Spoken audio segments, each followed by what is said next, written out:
Day 7 of World Unity Week. It's been an extraordinary journey so far, and there's a couple of days left to go.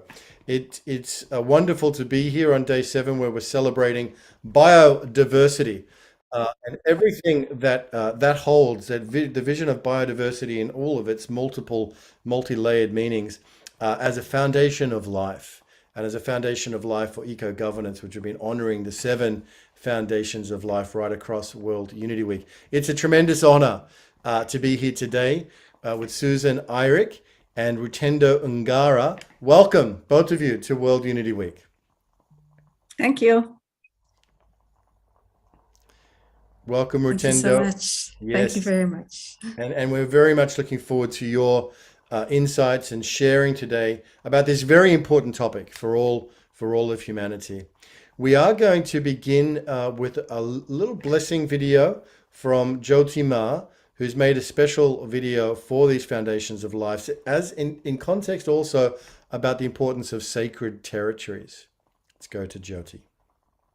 Oh, Mother, Father, God, I'm calling on you as we look at this day, a foundation of life, a biodiversity. I'm thinking of our original people and how they're holding and caring for the last remaining biodiverse cultural regions on this Mother Earth. Let us all stand up and join them as they stand for protection of all life. All life is sacred. This is the magic moment when we can become collaboratively weavers of a new time. Let our biodiverse intelligence awaken in every single one of us. Let this creation do the weaving she came to do. This is my prayer. This is my prayer. This is my prayer.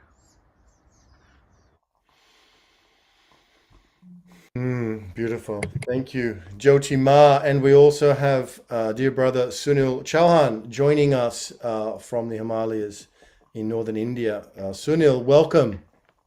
Thank you. Thank you. So glad to be here.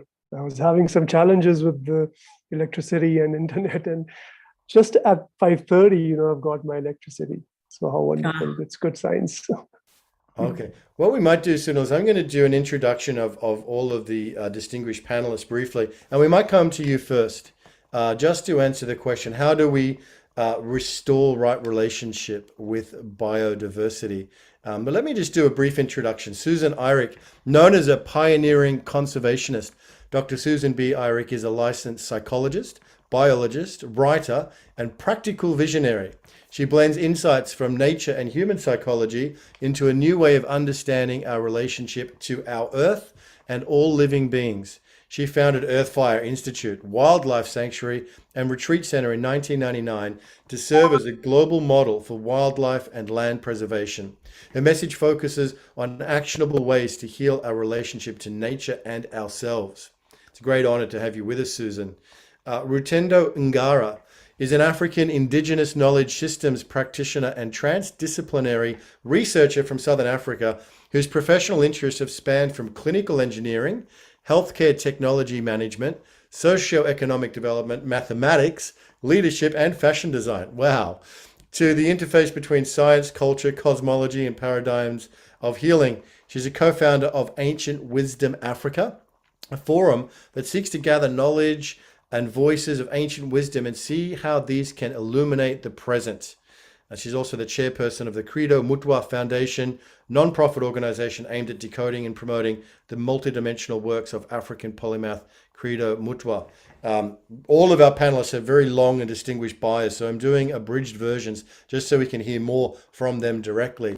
Sunil Chauchan is a wandering mountain man whose heart and spirit lies in nature. He travels the length and breadth of the Himalayas, deepening his relationship with nature, as well as engaging in dialogue with communities to bring meaningful social change using various tools, including nature-based spirituality. He's been part of setting up various social enterprises and initiatives over the last 2 decades, right across the Trans-Himalayas in various Himalayan states. We are very, very honored to have all of you joining us today. So enough of me. We want to hear from you. And we want to start with you, Sunil, which is really, how do we restore right relationship to biodiversity? Thank you, Ben. Thank you. And greetings to the fellow panelists and all the people who are present here to listen to this discussion. The restoring the right relationships to biodiversity is a very integral part of the larger picture of looking at what we have been going through over the last 6-7 days, about the foundations of life. Because biodiversity is the link that really connects everything. Just like yesterday's discussion in which we talked about climate and how climate is so, the platform for the dance of all the elements, so water, air, fire, everything comes together and merges into this wonderful play, where the consciousness of climate begins to shower us with all its goodness and well-being. And I think biodiversity is exactly the same. When you look at biodiversity, it starts with the habitats. And I've lived most of my life, in the high altitudes of the Himalayas. My home was at 3,800 meters above sea level for a very long period of time, almost 14 years. And this is a cold desert and a very unique habitat, a very unique biodiversity in terms of the habitat diversity that it has. And my birthplace was the Middle Himalayas, which is a very different habitat altogether. So even for me to adapt to that high altitude habitat, I started to engage with that habitat diversity. And as a consequence, looking at the species diversity that, is a consequence of the habitat diversity. So the first, step is to start looking at how do we restore our relationships with habitats before we can move into the next stage of species, And this is where the trick lies, because the habitats are so in sync with climate. Whether it's a rainforest, whether it's a coral ecosystem, whether it's the high altitude cold deserts, whether it's the Gangetic plains or the Amazon, everything is so interlinked to climate in that sense. So, there is this interweaving that happens between all these foundations of life that we've been talking about and discussing. And herein, the importance of looking at how the habitat diversity is so crucial in looking at preserving the species diversity. And if you look at places like the high altitude trans-Himalayan areas, the species diversity is very limited as opposed to places like the Amazon, the rainforests, or the coral reef, where the species diversity is amazing because the habitat diversity is a lot. And the importance of looking at habitat again becomes even more pronounced, because in these particular zones, we have a very significant, we have a very, very, very important role of the biocultural traditions over there, which are interlinked to the habitats. For example, in places like the Spiti Valley, where I've lived for most of my time, in terms of the work that happens, the connection of people towards the habitat is very, very engaging on a day-to-day basis. So water, for example, is a scarce resource, and people have water rights over there rather than land rights. So it doesn't matter how much land you own. What matters is how much water rights you have.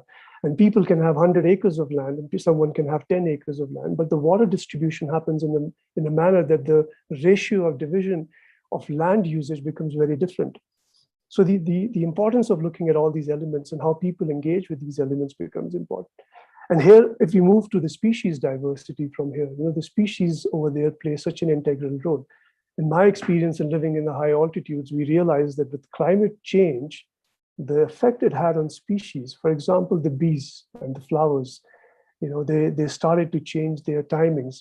The flowers were blossoming at a different time. The bees didn't know when to come in and play their role. As a consequence, the flora started to get affected. As a consequence of that, the herbivores started to get affected, and the entire cycle of the species diversity starts to get affected. And a lot of it is because it's human induced, of course, but it is also specific to the context in terms of the habitat diversity that you have. So in terms of the high Himalayas, the effect is something different, where this particular linkage that one species, that the timing change of flowers when they blossom changes the entire cycle of relationships that the species have. And that breaks the entire chain of the resilience that the land has, the habitat has, and the robustness that the land has. So the species importance in biodiversity is so integral in terms of managing and maintaining and keeping the resilience alive of the land. And from species, you move on to genetic diversity.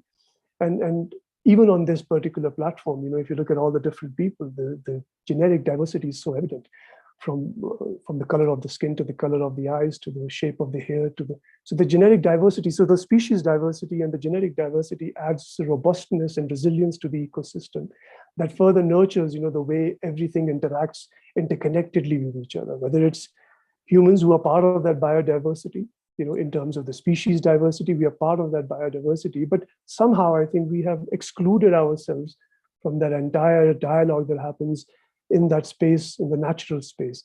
So how do we reintroduce ourselves back into that dialogue, like a World Unity Week of Trees, for example, hosted by them, where they're dialoguing about what do they need to do in this moment when these challenges are there. So how do we get invited into that dialogue? I know some people are already listening to that, they're already there listening to what the biodiversity has to say, what Earth has to say, and communicating the messages. But one of the things that I feel can restore the right relationships with biodiversity, or larger with nature as such, is reconnecting with it. I think the ability that we have to listen needs to be expanded manifold.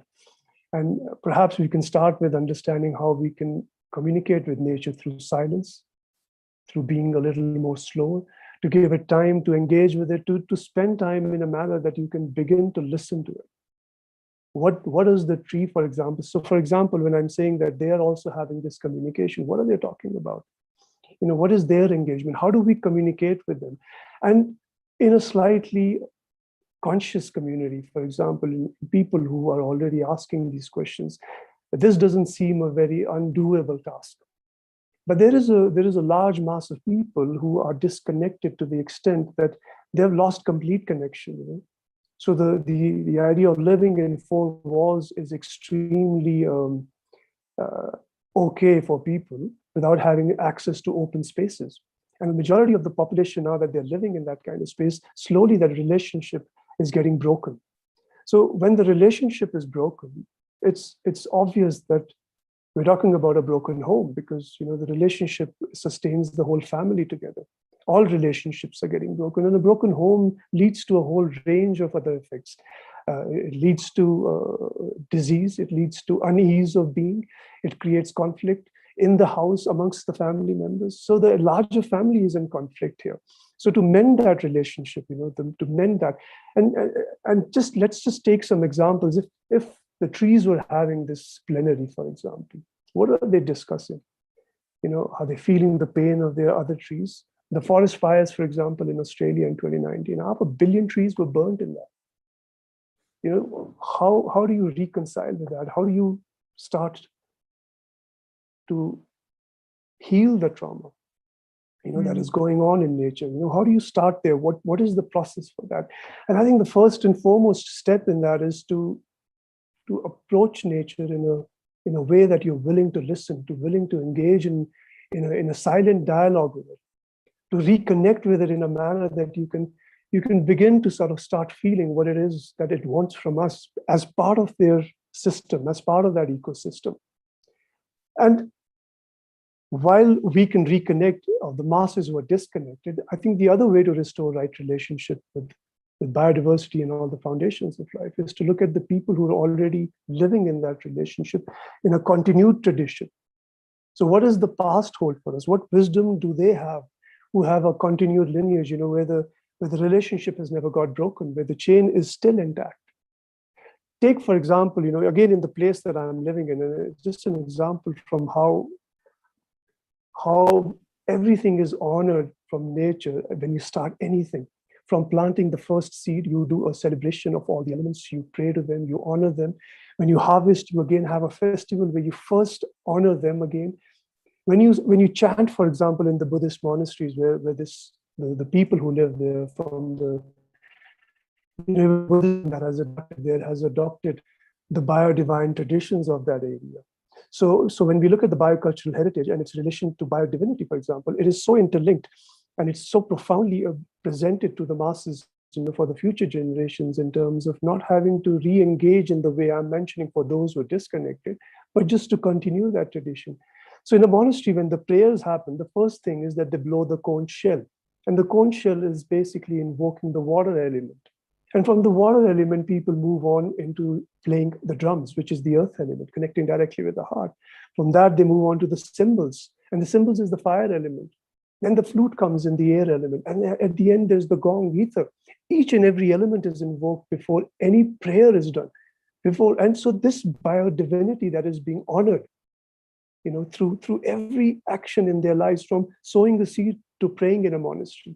So the connections in the lives of these people are so intense to revisit these connections, to come and learn from these. So a lot of the times, when we are approaching the idea of right relationships, or the idea of looking at how do we resolve this? How do we reclaim our space, for example? How do we find, the collective consciousness with all the other relatives, all the other mass of things that exist? I think one of the ways to do that is to look at the ancient wisdom that is there, not just in nature, but also in the custodians of nature, those who have a continuous lineage. So these are some of our space, our role in nature, because we've also lost somewhere what role and what purpose do we serve in this thing. So the other narrative that I feel that exists, which when I encounter a lot of people on the ground, when we're talking to people, for a lot of the people, the narrative is that if Homo sapiens have managed as a species to become the dominant species, why should we ignore, the space that we have got? Why should we let go of this privilege? Why shouldn't we continue to remain the dominant species? And the word is dominant. 1 minute, brother. 1 minute. Yeah. So the idea is, again, looking at reconnection. I think the word for me, that I think that can help us to restore the right relationships with biodiversity or with the foundations of life is reconnecting with nature. And I think I'll rest at that moment, with that. Thank you, Ben. Sunil, thank you so much. That was awesome. What a brilliant opening, sharing and beginning. So many profound reflections and ideas contained within there. I love to explore more this idea of biodivinity and the nature and the traditions of the Himalayas and also the Buddhist traditions that you're referring to. Fantastic opening, Sunil. Thank you so much for being with us. We hope that the internet and the electricity will allow you to stay throughout the rest of the discussion. So, Susan, let's come to you and then on to Rutendo. So, Susan Elrich, how can we, building upon what Sunil has said and your own deep experience in this field, how can we restore right relationship to this foundation of life that is biodiversity? Well, first, I'd like to say that yes to everything that Sunil said. Not only yes, but actually I coined a term, reconnection ecology, which is the exact same line of understanding that Sunil brought up. So I'd like to start very briefly. So I'm located in the Rocky Mountains of the United States, and I have a wildlife sanctuary there, and I have animals that are native to the area. So I had 2 black bears, and they were brothers, and they were very, very close. They grew up together, and then one became ill and passed away. And we do retreats, and a student from California came and was interested. For some reason, she wanted to draw this bear called Huckleberry Bear. And she was sitting in front of his enclosure. And suddenly she began to feel very sad. And she thought, this is really strange. And then she found tears running down her face. She thought, this is really strange. This is a girl from California, from Los Angeles, sitting in front of a bear. And then she sort of heard in her head, I miss my brother. And she thought to herself, this is really, really weird because I don't have a brother. But she felt a sadness, and she promised that she would come back and visit him every single day that she was still there. And when she made that promise, he turned around and went back into his den. And that night, she asked, when you're around the campfire, when you dare say things that you don't during the day, she said, did Huckleberry have a brother? She didn't know. So there was a bear communicating his sadness to a human being who he didn't even know, but she was open because she had no expectations at all. And to me, I like that story because the implications are so profound. What is it that you can connect that way? And he initiated the connection and she received it. What's the implication of what's possible for us? And yes, it's a bear, but I've had those experiences with quite a few of the animals at the sanctuary, a cougar or a wolf. And my sense is that it's possible anywhere with any other living being. We're just not open to it. Or we don't know that it's even possible. So how can we restore right relation?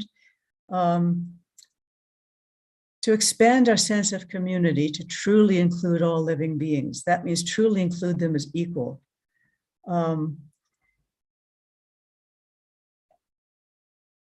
I have something here called, so if all life is sacred, which I believe it is, it's a radical statement for many people, as Sunil was referring, for a lot of people, that's quite radical.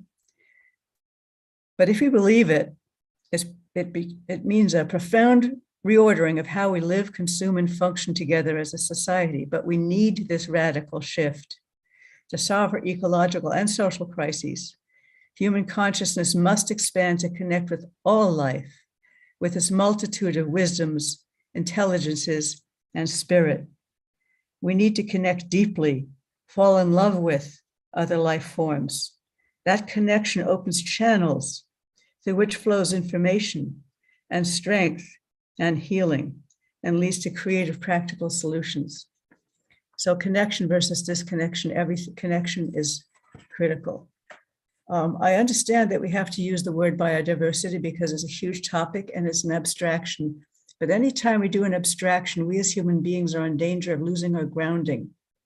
And we can talk in the abstract and we can lift ourselves away, so to speak, or stay just in the front of our brain. So when we say biodiversity, it's helpful to really picture what that means. Not just all the other species, but all the individuals of those species. We're talking about something living and vibrant, not just an abstraction. And to be able to combine those two is really important. But why is it so important to restore right relations? Well, without it, we're orphaned. We're alone. We're disconnected. We're become unbalanced. We're lost. We're up in the air. We're ungrounded. We can't lead. We can easily destroy because it doesn't mean anything. So connection is everything, that we are part of the whole. How can we unite as humanity? It's not a very popular idea, but one thing we must do is hold each other accountable. And that includes corporations and criminal gangs and all of it. To the extent we let people get away with being abusive, we lose. And it's difficult because the abusers, whether they're corporations or criminal gangs or a man or a woman in a family, tend to be very focused. And the rest of us just want to live our lives, and we're not that focused on getting something done. And that way it doesn't, we don't stand up against the energy of the focused negative. To help ourselves do that is really important. To show a positive path forward, to speak to the best of us. My own feeling is that we have both capacities, but we are incredible beings. Our capacity for music and compassion and art and beauty and brilliance, we are incredible, a huge beauty in us. And if we can help ourselves focus on that more than the negative, and as most of us know, our brains are wired for the negative for obvious survival reasons. We have to help ourselves overcome that with our media, negative, overcome our wiring for biological survival, to balance that with also caring for others. We can do that. We can do it through education. We can do that through leadership. We can do that through art. But it's out of balance, the negative versus the positive. The positive is there everywhere. Life itself is a joy. It's fantastic. It's an absolute celebration of existence. As every single time something new is born, be it a seed or a baby, it comes, it's embodied in this incredible opportunity. So it's everywhere, but we're not looking at it. And we're not celebrating it. We're not focusing on it. We're focusing on narrow problems. Now, I shouldn't say narrow because water is not narrow. Air is not narrow. Fixing plastic is not narrow. But we have to look at the whole as well, or else we're not going to be able to, from that frame of reference, be able to make the decisions we need to make about how to deal with the specific issues we have to deal with. So another thing, is a useful thing to do, is to envision the world as we want it. not focus on all the negative and all the terrible problems that obviously we have to deal with them, but to focus on the vision of how we want it. And from there, begin to deal with all of the issues with that understanding and that energy and intent to heal. Sunil mentioned trauma, and yes, I think the entire human race is traumatized, as are most animals at this point. So how to begin to heal from trauma. There's wonderful new studies and research on the trauma and the effect on the brain and the intergenerational trauma and how to begin to heal that. That's a really, really important, because a lot of the negative stuff comes from that. And then from a more moral point of view, as a Native American friend of mine asks, he says, what is our obligation? What is our responsibility? And that obligations are a positive thing, like the obligations of love. What are our obligations to the earth and to each other? To begin to focus on that rather than what we can get, which is a very Western thing to do, to begin to focus on what are our obligations to give. And something that I always found very powerful was a gentleman was sitting under a tree once meditating and shared with me that the earth was speaking to him.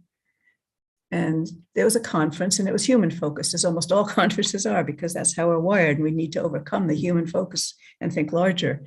And she said, the earth said to him, don't forget about me. And we do, in terms of how focused we are on our own issues. Even at the beginning, we said, how will this talking about diversity help humans? No. How is it going to help all life? We're not separate from all life. And it's really hard because we're so trained that way, and our society is so much that way. It's hard for us to remember. We need to help one another remember. Wait a minute, think larger. Wait a minute, keep all of life in mind. Wait a minute. Because it's so easy for us to get lost in our worry or fear or needs or status or all that stuff, because we're wired that way. It's so easy. And yet we can support one another in small groups around the world, conversations like this. And another question that arose when that gentleman was sitting under the tree was the idea of, what if the earth is lonely for us? What a wonderful way to live if you understand that maybe she's lonely for us, lonely for the connection. I was going to read something very briefly and then I'll be finished. So a child crawls towards a puppy, inexorably drawn, and the puppy responds. We go to the forest for solace, sensing the peace that resonates from a harmonious community of life forms. We receive it. Life recognizes life. Life is drawn to life. Life exalts in life. Connection with life, any life form, creates a glow. In that connection, energy flows and we are healed. This is our inheritance, what we instinctively know, what helps us thrive. This is what we have been torn from as we live in an increasingly soulless, frantic, man-made world. This is what we can and must return to. Thank you.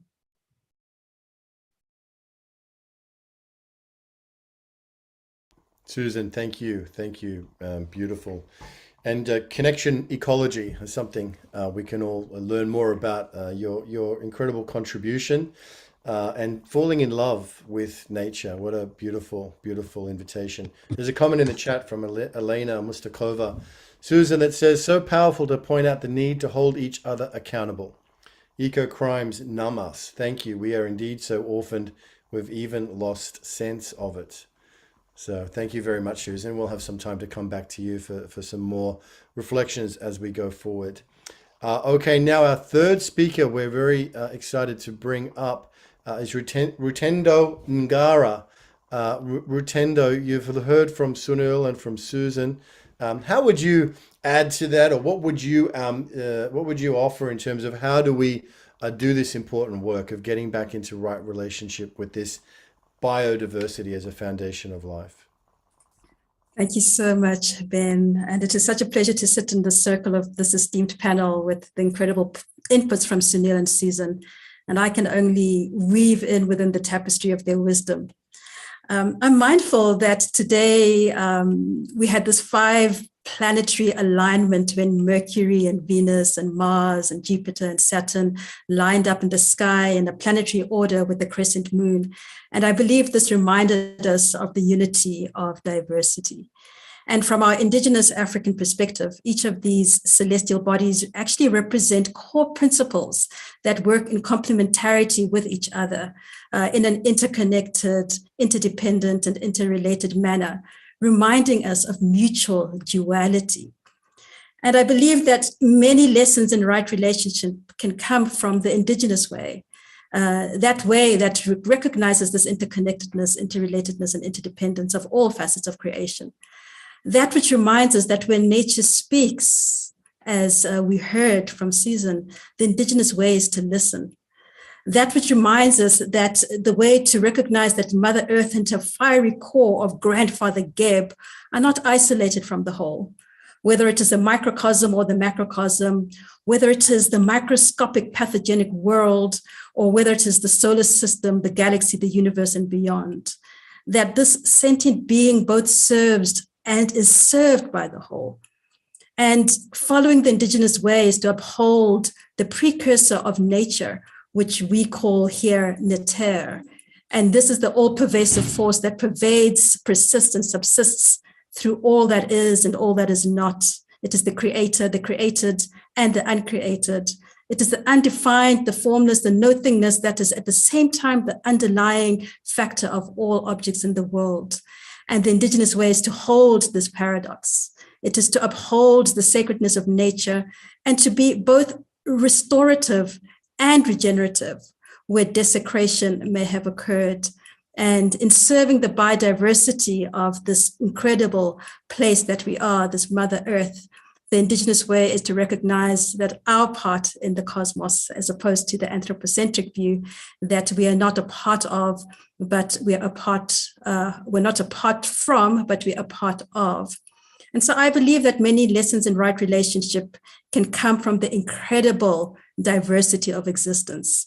And I believe that restoring right relationship requires humanity to humble itself to the myriad facets of being. So drawing from nature, I believe lessons in right relationship can also come from the sentience of rivers, whether it is their intricate network of tributaries, whether it is their connecting streams, their lakes, their springs, their pools, their deltas, their waterfalls, or how they move into the ocean. But why am I talking about rivers? Because certainly here in Africa, the ancient ones, the sages, the wise ones tell us that everything is a teacher. Knowledge lies everywhere, and in all things lies wisdom. And rivers, in as much as they are part of nature, are one of the infinite manifestations of this that we call neter. And if wisdom lies everywhere, what is the wisdom that they seek to impart? While there are many rivers in the world, and each has their own character and teaching, I have a favorite, or one of my favorites, which is the Niger River. And I'd just like to tell the story of the Niger River and hope it can illustrate something around our topic today. So the Niger River has its source in the Guinea Highlands, about 240 kilometers from the Atlantic Ocean. And science would tell us that it should follow this short route of 240 kilometers from the highlands to the lowland into the ocean. And yet, the Niger River does something else. It moves inland in a northeasterly direction, deep into the interior of the Sahara Desert in Mali. And once it is in the desert, instead of following its course towards the Mediterranean Sea, it suddenly makes a surprising right turn near the city of Timbuktu, and it follows a meandering journey through Niger, through Benin, through Nigeria, before it eventually discharges into the Atlantic Ocean at the Gulf of Guinea. So what should have been a 240-kilometer journey to the ocean instead becomes a sinuous, crescent-shaped 4,180-kilometer river of water. And this is inefficient, this route, because along the way, the gradient drastically decreases, it reduces the flow potential, and suddenly it precipitates a very slow and sluggish trek towards the ocean. But the result of this loss of potential becomes the formation of the Niger Delta. And this Niger Delta is a series of braided streams of marshes and lakes that are as large as Belgium. And the Niger Delta is the largest wetland in our continent in Africa, and the third largest in the world, with an ecosystem that contains one of the highest concentrations of biodiversity on the planet. And apart from supporting abundant rainforest flora and fauna, it has large stretches of arable land that sustains a diverse agricultural system. It is home to more than 30 million people, made up of 40 different ethnic groups. But unfortunately, this inefficient but effective, or fortunately, this inefficient but effective river is actually a wellspring of diversity and of nourishment.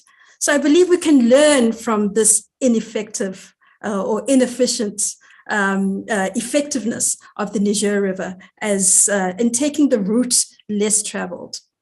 But tragically, what we do know about the Niger is that this diversity could soon be destroyed because of extensive dam construction, poisoning of the waters due to oil spills, and other conflicts. And so this delta, this incredible biodiverse space, is slowly becoming uninhabitable by flora, fauna, and humans alike. And together with the casualties of conflict due to ongoing competition for oil and its associated wealth, unfortunately, the delta is giving in to the atrocity of ecocide. And I believe that this river speaks to us about the indigenous way that we spoke about earlier. Because rivers are meandering, they move through nooks and crannies, they traverse nuances, they examine all contours, they collect, they deposit, they nourish, they nurture, they feed, they cleanse in order to acquire the fullness of diversity, the full body of knowledge.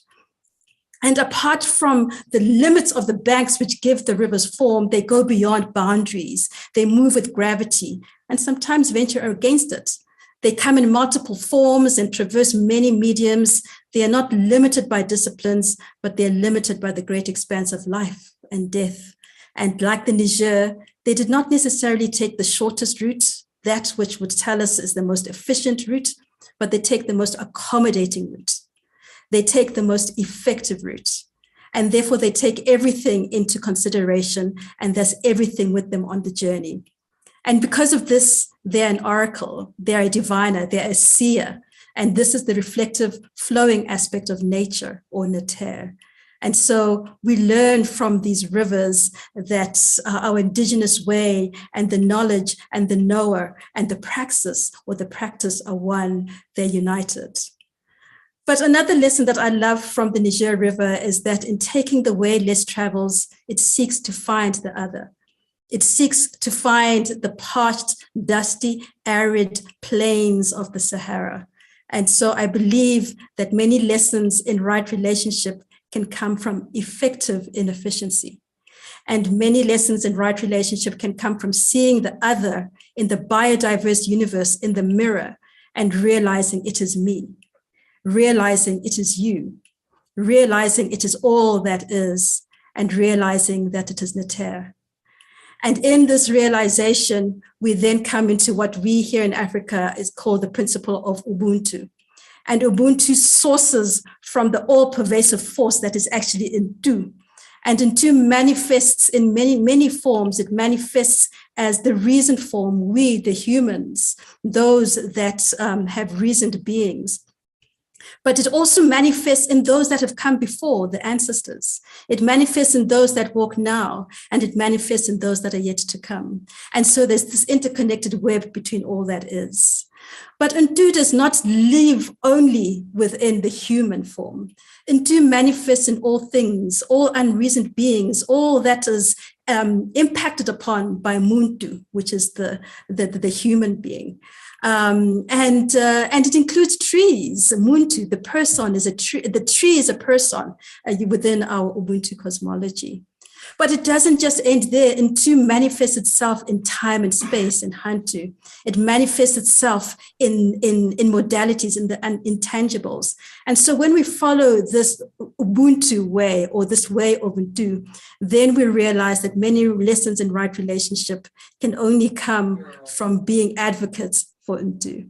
I thank you. Wow. Oh my goodness. That was absolutely amazing, Rutendo. Thank you so much. I love this, the language, nater. I want to understand more about, the meanings behind it. In fact, we have some friends, Pato and Antoinette, who are coming to Africa to do a movie all about the different concepts of Ubuntu. I'd love to introduce you to them at some point. That was absolutely beautiful. I want to bring both of the other panelists back here, and if the co-host could mute those who need to be muted, I'd appreciate that. I'm going to bring Susan and Sunil back, and in the spirit of biodiversity, Do you let's. have Bob and links? Noel, can you mute yourself? Sorry.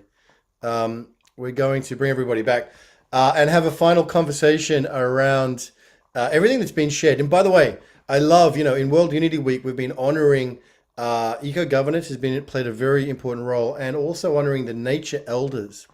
And it's striking to me that in our conversation today, we've had the Najia River and the Himalayas and the Rocky Mountains have all been very present in our discussion and our conversation today. So as we close in the spirit of biodiversity, Susan, Sunil, and Rutendo, what would you say as closing comments in terms of how can we more empower everybody is saying this same idea of re-enchantment, falling in love, being in the sacred wonder of being a part of this, infinite, beautiful creation. How can we accelerate, reinforce, reconnect, and go forward together in a strong way? Susan, I'm going to start with you. Oh dear. It's a very difficult question. It does really need to start with ourselves. I know that's often a truism and isn't taken as seriously as it might be. But as we become more coherent with ourselves, just like I talked before about predators being more coherent than the rest of us, in a sense, as we become more coherent within ourselves, integrated within ourselves, we become more powerful as individual expressions. So it begins there, and taking the time to make the connections with nature. And really is very difficult, but we must hold ourselves and others accountable. Without that, we're lost if we let the larger forces of destruction take over. So to support one another and trying to hold one another accountable, and the negative forces are very strong, it takes a lot of courage as well. But this is someone just recently, I think it was you, Rutendo, who used the word the atrocity of ecocide. We can't be passive in this. We can't just go about our regular lives. We must take action, and whatever action it is, it's like whatever it is that we fall in love with, that's what we fight for, and then we find what our gifts are, and those are the gifts we use, and to support one another in that. The support is essential. Beautiful, thank you, Susan. And Sunil, any reflections from you as to what's been shared today, and also thoughts about how we can reinforce and redouble our efforts to really turn the tide? I think the word reverence has come quite often in the traditions that have happened, reverence for life, children. And the idea of reconnection actually is a very powerful idea. So relationships, when we talk about relationships, the first relationship we must learn is the relationship to ourselves. We have lost, that just the relationship with nature, but also how to build meaningful relationships with other people, our cultures, our traditions, everything. I think it starts there. The things I'd like to share is, for example, when I go out to the forest or any natural landscape, I start communicating with the fellow beings over there, our kin over there. And I remember this very recent conversation I had with a very elderly old, about 600 years old. And it was quite a profound. Brother, I'm going to come in here. We were hoping that it would get a bit better, but unfortunately your connection is beyond our ability to. And now he's gone. So Rutendo, with your final comments of reflections, that was, again, the panel has been absolutely exquisite in the depth of beauty and truth and honesty that's been expressed. Rutendo, your closing remarks about how we can connect up globally and reinforce, the visionary work that you are stewarding, that Susan is stewarding, and that thousands and thousands of leaders around the world are stepping forward in a strong way now. What can we do to further enhance that and to further connect up globally? No, let's just have a good time. Okay, let's have a good.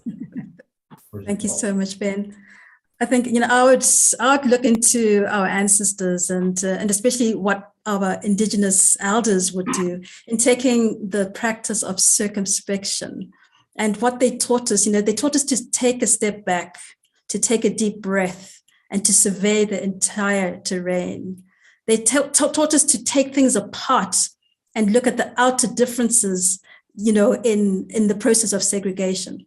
But they also taught us to put things together again, to look at the outer similarities in congregation.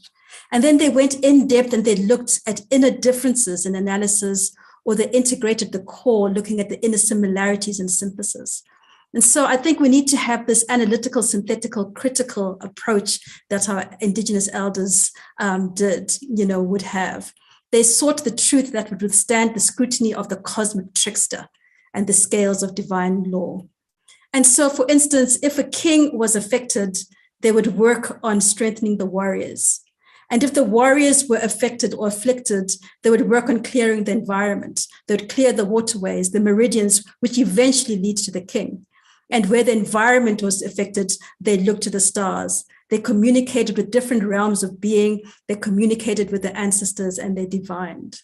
So I believe that we need to come into a biodivining process in order to be able to fully integrate with the work that's being done as a whole, and learn from our ancestors and learn from our elders. Magnificent. Yes, amen to everything you've shared, Rutendo. That's just so wonderful. There is an important question, Susan, maybe the last word will be for you. And this question is coming from Janice Dooley. And it's a really important one. How do you have any suggestions or ideas, Susan, on how we can get this key message out more widely than it is today? I know you're doing everything you can and a pioneer in the field, but do you have any other suggestions of what we as a community can do collectively to help get this critical message out more widely? I think I go back again to individual action, even though it's a system that we have to change. To hold ourselves accountable, not just everyone else, to do everything we can to do that. And to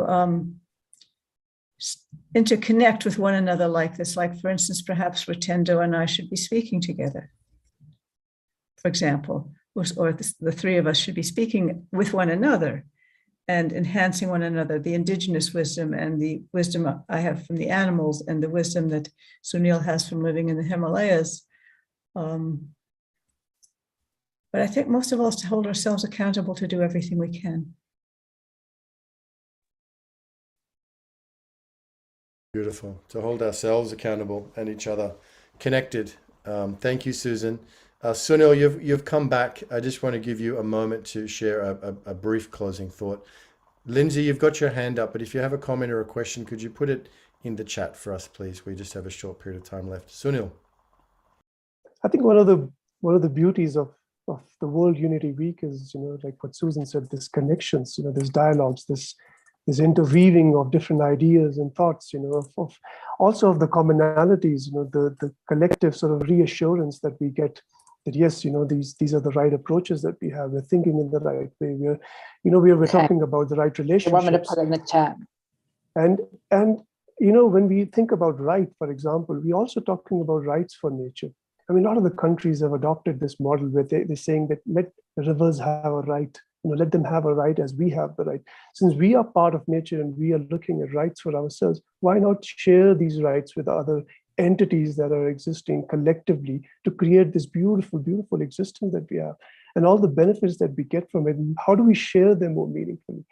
And sharing the privilege is the key. Inheritance is a beautiful privilege, but if we don't take the responsibility of sharing it meaningfully, I think then we lose that connection. And when we lose that connection, I think everything starts to just fall apart. And like it's being said again and again and again. I want to close it with a quick poem I heard from the oak. Just a couple of lines, and it's: the oak stood up and said this to the cedar: look, we all need her, and yet we bleed her. Thank you. Beautiful.